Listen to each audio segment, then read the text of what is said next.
I am so excited to speak to our guest today. She's a nurse practitioner in the Canada area, and she is very experienced. Please help me to introduce Marissa. Hi. Hi, so great to meet you. Marissa, I'm so excited to speak to you today. I have so many questions, so let's jump right in. Absolutely. Thanks so much for having me. I'm excited too. Awesome, awesome. Hi, my name is Jonathan McLean, and I'm the founder and CEO of McLean Aesthetics.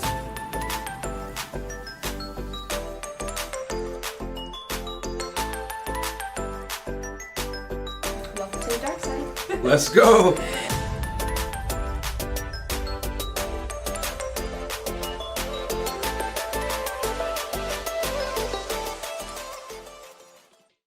So tell the audience, where are you based at in Canada? So I'm in Kelowna, British Columbia. We are the vacation property, the vacation destination for Canada. It's a beautiful place, lakes and valleys, lots of vineyards. Yeah, yacht clubs, sail clubs, you name it, golf clubs. Are you originally from there? I am not. I'm from Edmonton, Alberta, originally, but it is unbelievably cold there. The winters, it can be as low as minus 45 degrees Celsius, whatever that translates into Fahrenheit. It's very cold. Yeah. So, yeah, I moved here about almost 9 years ago. Mhm. Awesome, awesome. So tell us a little bit about the aesthetic industry in that area. I am based in South Florida, as I was telling you a little bit behind the scenes. And it's like the mega hub, everything's going down here. But how is it there? Well, I mean, it's interesting because I've been doing this for, almost a decade.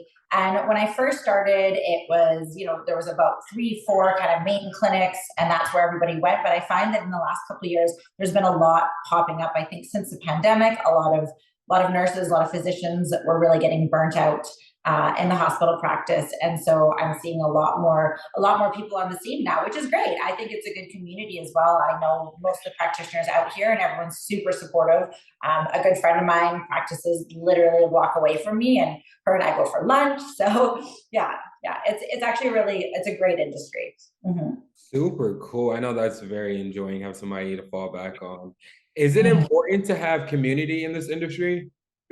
I think so. I'm a big pusher of community over competition. I think, there's always going to be some clinicians out there who, want to keep all their stuff to themselves and not share and not have that sense of community. But I think it's important because, if you have a difficult case, it's good to have someone to bounce that off of. If you have a complication, and you need some help, you need some extra hyaluronidase, you need an ultrasound, you need a friend, that's good. And just to help build that like mentorship within the community. There's so many new clinicians out there. And I mean, at the end of the day, it makes for safer patient practice if we all share our knowledge and we have that. And then there's a whole team of people looking after the patients instead of just one lone practitioner. Yeah, and that actually makes a lot of sense because you guys are actually practicing medicine still. So you want to give the best Mhm. outcomes, right? Absolutely. Yeah, for sure, for sure. So let's go back to the beginning. What drove your passion for getting into the aesthetic industry and kind of how did that happen? So growing up, I was kind of a tomboy. I didn't really like makeup and hair and all that kind of stuff. And then after I graduated and got into university, I started to get a little bit more into that stuff. And then I didn't even know aesthetic nursing existed. I didn't even know it was a career option when I first started in nursing. So I went through, emergency, ICU, med surge, addictions. I taught for a while. And then I actually decided, oh, I'm getting a little bit of a wrinkle in my forehead. I want to go try some Botox. And I went, and it was a nurse who did my treatment. And I was just like, this is actually something that you can do. And she said, yeah. I said, this is amazing. Like you are in this beautiful office. You're helping people, become the best versions of themselves and really feel comfortable in their own skin. And so I started just dabbling a little bit, just asking some questions. And then I think back in about 2014, I was like, this is what I think I want to do. And then I went for it and I just went full time in 2015. And that's all I've done since pretty much. Super cool, super cool. Let's talk about how did you get your first job in this industry? Persistence. Yeah, I was really annoying. I applied applied. I was moving, it was right when I moved to Kelowna, actually. So I was living in Vancouver prior to that. And, there were a lot of clinics there. And I thought, okay, I know I'm going to be moving to Kelowna right away. I don't want to get started somewhere here. So I researched what I thought would be the top clinics in Kelowna. And there were two of them. And I chose them. And I sent in my resume and I sent in my cover letter and I called them on a weekly basis. and I more, more because you have to do that in this industry. It's really difficult to get in, and even more so now. When I was coming in, I was an RN, so I needed a medical director. It's not something I could just start doing on my own. So I really had to get in with a clinic. And then I ended up interviewing with both about a month after I moved here. And I actually was offered positions at both, and I ended up going with one. And I went with it because it was the full-time option. Wow, amazing. Persistence is the key. It really is. Yeah. And knowing people, I think, too, is really helpful. For sure, for sure. So tell me a little bit about kind of how you got in with no experience. Like what kind of leveraging tools did you use? Because it's very interesting. Yeah. So, I mean, and I had none. I hadn't taken a course. I hadn't done anything. But I had this interest in makeup and beauty and fashion and, really, really interested in patient-centric care. So I said, I really like, this is what I want to do. I want to help people feel their absolute best. And so I think presenting that along with, I mean, this isn't a sales job by any means. At the end of the day, we're clinicians and we should be, choosing patient outcomes and doing the best thing for our practice. But there is a little bit of that interaction and that relationship building that you have to have with your patients that is similar to like a sales experience. And I do have sales experience in a past life. So I think bringing that forward and then really focusing on that relationship building aspect of it was key. Awesome, awesome. Tell us a little bit about your patient retention. So what are some steps or what's some white glove service things that you do to kind of keep patients coming back over and over? So like I said, I started in that one practice. I eventually moved to a different practice, and then I recently became an NP about 2 years ago, and we recently got the go ahead to do aesthetics here where I am. And so I just opened my own clinic. So I'm actually implementing a bunch of standard operating procedures that I'm really excited about in terms of a white glove service. I really want my patients to feel like a luxury experience when they come in. So they come in, they get, in the winter, they get a nice little tea and a hot towel. And then, they're ushered into the room. The music that they like to play will be playing. They have like a music menu to choose from. And just kind of those little added touches, I think, is good. I also find just building that relationship with your patient, that to me is key. I take a little bit longer in my appointments. I don't do 15-minute Botox appointments. I take at least 30 minutes, and that gives me time to catch up with my patient and see how they're doing. I've been doing this for 9 years, and I have patients that I've seen through marriages, divorces, their children are growing up, grandchildren are born, things like that. So really paying attention to those key moments in their life and coming back to that. So when they come in, they feel like they're seeing a friend. It's not like they're coming in to see their clinician and they're getting rushed out of here. There's time and we visit and we connect. Nice. And I'm sure that helps a lot. People want to feel like you care about them, not just the service.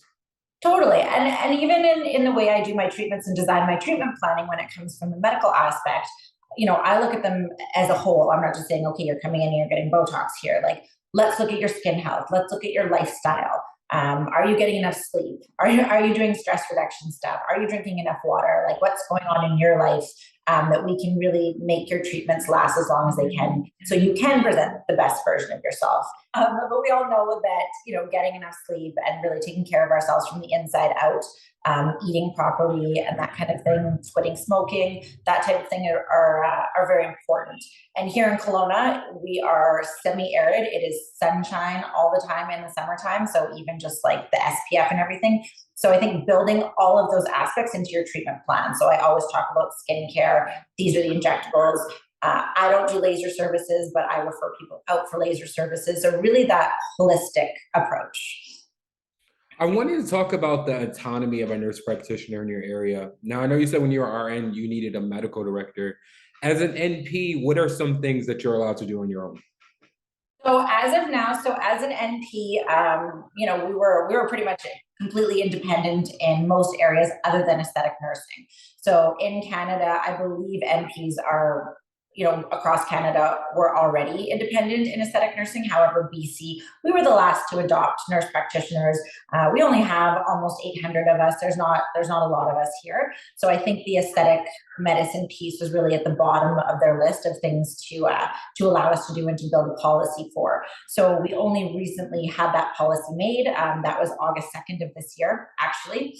And I did assist in the policy development because I've been in this industry for a long time, and I would constantly bug my college, like, hey, are we going to be allowed to do this soon? I went back and got my NP just so I could do aesthetic nursing. And, now I've been waiting and waiting for it. So yeah, they reached out when they were developing the policy and they said, hey, we actually don't really know a lot about this. Can you consult with us at a couple meetings and make sure that we're on the right track here?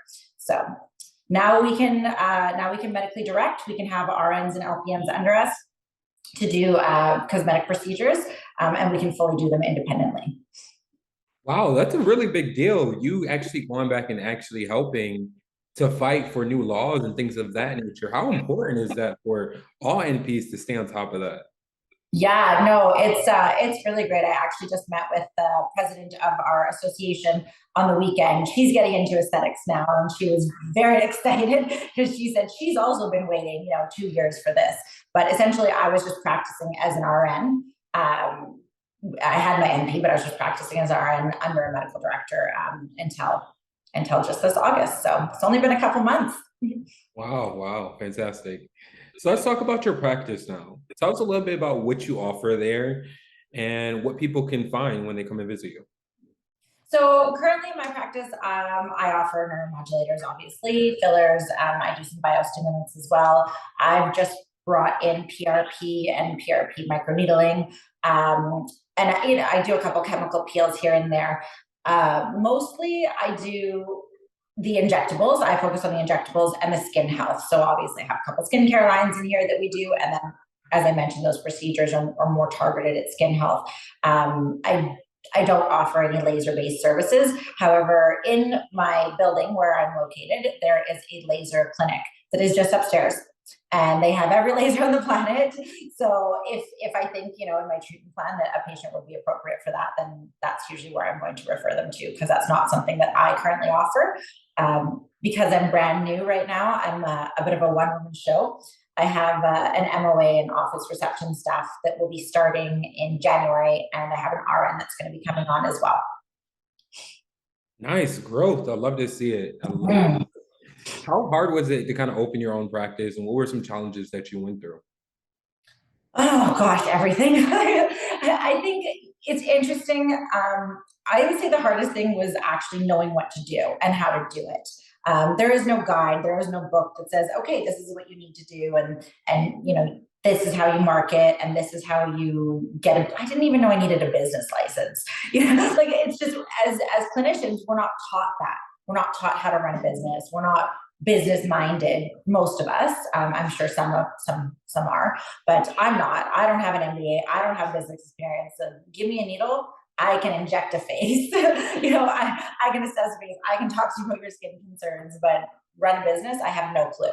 So that was the biggest hurdle. I actually I started working with a business coach, which worth every penny. Super glad. She taught me about profit and loss statements, and like trying to make targets, as opposed to like me just showing up going, I get to inject all day, and not really thinking through the business side of things. So I think that that's really important. And I'm lucky enough to have a husband who has a business degree. So he was able to give me some pointers along the way. I mean, he's busy running his own thing, so he didn't have a ton of time, but he was able to help point me in the right direction. Nice, amazing. Yeah, the business coach is amazing because you can't possibly learn everything on your own, and have somebody take you from step where you started to where you need to be in a matter of half the time it would take you is amazing.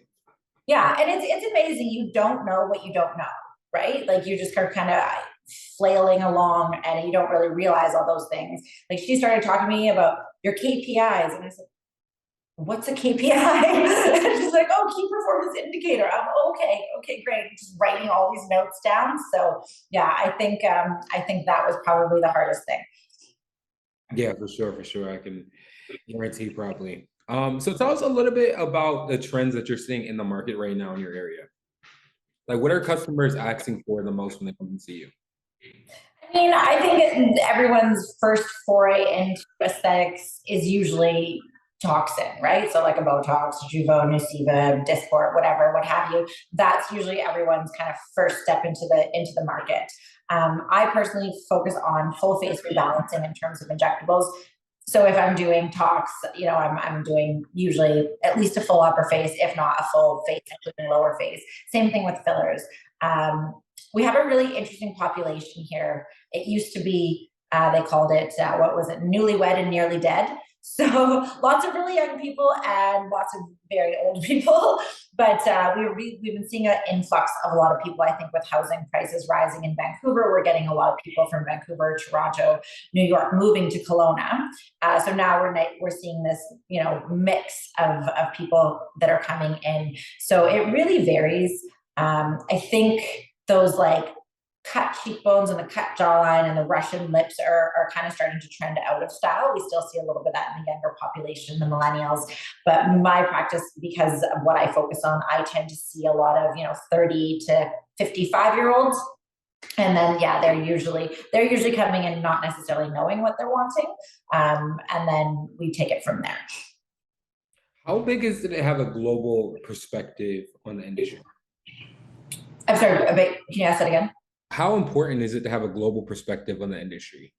I mean, I think it's good to know obviously your all of it, right? Like know what's happening in your area, know what's happening in North America if this is where you are, and then really understanding what's happening in the world because the trends seem to come from everywhere else, right? So we'll see it somewhere first. We'll see it in say like Brazil, and then suddenly we'll see it in North America, and it kind of mimics what's happening in the UK. And just having that information, I think, is important.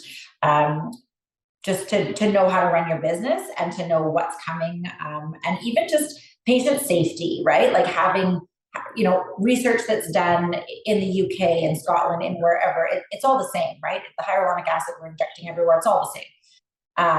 So I think just having that connection with the world and the global industry, and knowing what's happening trend wise, what's happening complication wise, right? And we've seen this incredible increase in non-surgical nose jobs, and now we're seeing more vascular occlusions, cases of blindness, and that kind of thing that's going on. So it's good to just have that knowledge in the back of your head so that you can keep patient safety at the forefront of your practice moving forward, right? Nice, nice. Now, many people, when I talk to many providers, they tell me they get their clients from like Instagram is a really helpful, or TikTok, or some people are just joining yoga groups in their neighborhood and getting people to come and visit them in their spa. What has been most effective for you?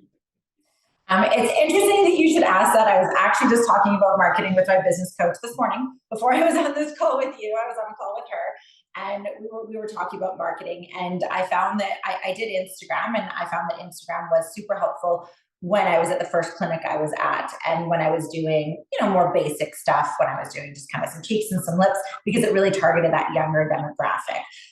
Now I'm finding that Facebook is a little more of the demographic that I'm targeting, and referrals.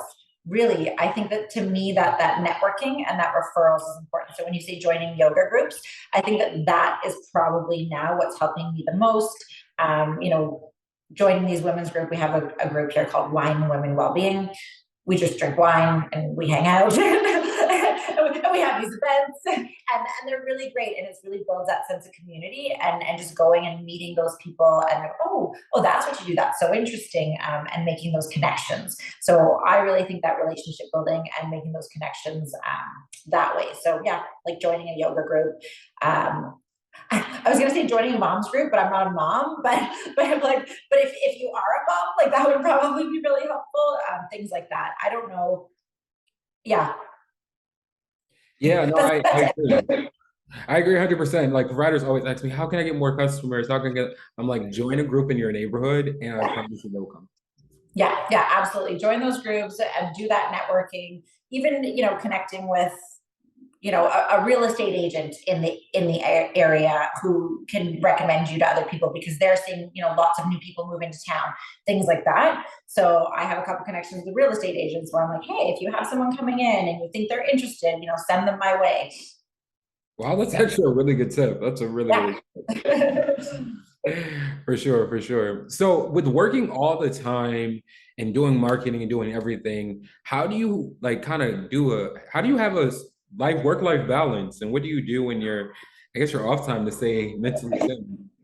Oh, that's a really good question. Right now, I have no work-life balance. At this particular moment in time, there is none. It's work, but I love work. Like I love doing this. So when I come into work and I'm seeing patients, I feel like that's my time off. I'm like, this is my life balance. I get to visit my friends. They come in and see me. We do some injections. That's my social time right now. But yeah, I think it is important to try and put that first. At this exact moment, we were building the clinic. My husband's actually, he's a contractor, so he physically built my clinic. And obviously I had to get roped into help. So I was, nights we were standing, those were our dates nights. We would come here and we'd paint and we would drink wine. And we're like, this is a nice date night. But moving forward, I think really focusing, on your health is important, on your body health, your mental health. So I try to practice yoga, I snowboard, and I just try to make sure to make that time for myself. I put it in my schedule. I have all these blocks of time and I'll be like snowboarding time, date time. And then I just schedule it in and then I'm like, oh, look, it's time to do this. So Yeah, that's super cool. Block timing. I love that too. yeah, it's great. And honestly, I'd probably, because I would just fill my time in or my assistant would fill my time in with all these other things if I don't put that in my actual schedule. So I found that if I just schedule that time for myself, then it works a little bit better. Now you mentioned yoga. I know that has a lot to do with like mindfulness. Is there any like mindfulness podcasts or anything that you listen to kind of help with that? I don't have any mindfulness podcasts that I listen to. I have a couple apps. So I have the Calm app, which I really like. And, she does this like daily calm, which is great. It's like 10-15 minutes. And I wake up in the morning and my husband and I will just listen to it, we'll lay in bed and we'll listen to the daily calm. And that's how we try to start our day. And then at night, when I go to sleep, I have another one. I think it's called Breeze, and it has like some sleepy hypnotherapy. So I put that one on when I go to sleep. Wow. Wow. Okay. I'm gonna check those out for sure, for sure. Yeah. Awesome. So let's talk a little bit about training and continuous education. I know that's huge in a field like this. Can you tell us a little bit about training and how important it is and some trainings that you might recommend for providers? Yeah, I mean, obviously training and continuing education, if you want to get better, like learning is key. I started working as a clinical trainer in 2018, and I still work as a clinical trainer for one of the companies here that distributes a brand of filler and a brand of neuromodulators. And I started doing my own training academy and private trainings about 2 years ago. So I think for me, I'm constantly wanting to learn more. I think it's super important to make that budget and make that time for yourself to at least go to, one, if not two educational events every year. In terms of what trainings I would recommend, I recently did Jubilant Julie's Head and Breakfast. It was amazing, so good. She's so lovely, and I didn't even think about it. But as I was packing to leave, my husband goes, "Okay, so you're going to stay in someone's house with like a bunch of people you don't know. Like, do you think that's going to be weird or awkward?" And I'm like, no, I hadn't thought about that, but now I think it is. And I'm worried and I'm scared that it's going to be weird or awkward. And it was not at all. Like I felt right at home. I'm walking around making myself coffee. Like it was really lovely. There was just that, again, that sense of community. Obviously Julie Kaplan, amazing. Follow her on Instagram, subscribe to her Patreon. She's fantastic. And then just everyone else, there were two dermatologists there that have been in the industry for 20 years. The amount of knowledge that they shared was just unbelievable. Everyone was just writing so many notes. I don't even know what these notes mean. I can't even read my own writing, but it was really great, that kind of small, intimate training.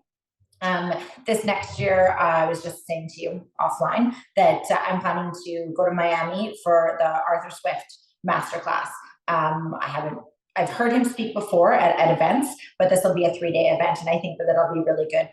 I think one thing with training is don't try to learn everything all at once. I see a lot of clinicians hot out of the gate and they've just done their training and they're like, oh great, I want to learn temples and I want to learn tear troughs and I want to learn this and I want to learn that. And I'm like, take your time, master the little things first, right? Like get really good at assessment and cheeks or whatever, and then just slowly build on that over time with more and more trainings and experience.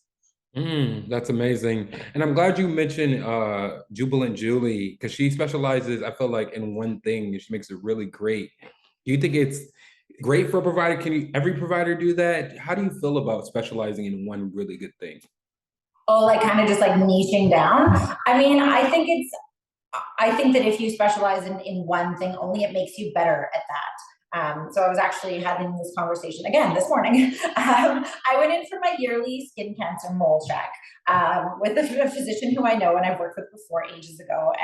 And we were talking about that. And he goes, you do aesthetic medicine, you do injectables, like that is what you do. And even just specializing on that, he's like, that makes you an expert. That's what you do every day. And he goes, I do skin cancer. This is what I do every day. You look at it, you see enough of it, and that's what you're known for.